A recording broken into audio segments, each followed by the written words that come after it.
বুদ্ধদেব বসুর লেখা লেখার স্কুল কালের পুতুল থেকে পাঠ করছি কিছুটা লেখা। শরীরের আরাম ও স্বাধীনতায় প্রাধান্য স্বীকার করি, কিন্তু শুধু সেটুকুই যথেষ্ট নয়। সুখী হবার প্রধান একটি শর্ত কাজ করা এবং মনের মতো কাজ করা। আর এ বিষয়ে তিনি প্রকৃতই ভাগ্যবান। তার শ্রমই তার আনন্দ, এক হিসেবে সবচেয়ে বড় আনন্দ, এবং সে পরিশ্রমের পুরস্কার ভালোভাবেই পাওয়া যায় বলে সেটা আরও বেশি সুখের হয়। পুরস্কার শুধু অর্থ নয়, যশও আছে।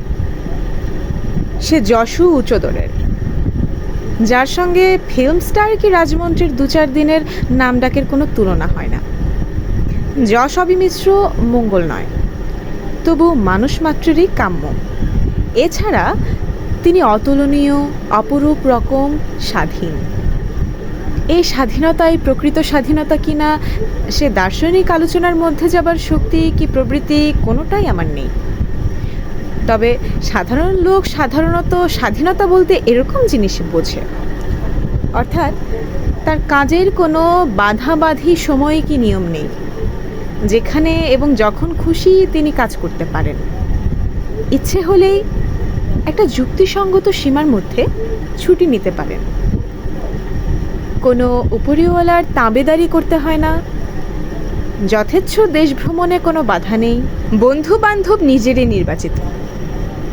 তার উপর তার মস্ত সুবিধে এই যে যা কিছু তিনি করেন, পড়েন, ভাবেন, দেখেন, সুখের কি দুঃখের যা কিছু ঘটে তার জীবনে, সবই তার কাজের সহায়তা করে, সবই প্রত্যক্ষ কি পরোক্ষভাবে।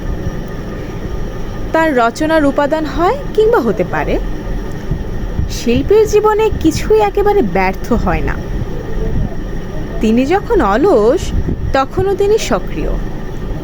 লেখার কারখানায় যে যন্ত্র চোখে দেখা যায় না, অর্থাৎ লেখকের মনের জল্পনা কল্পনা, সেটাই লেখার ভিত্তি।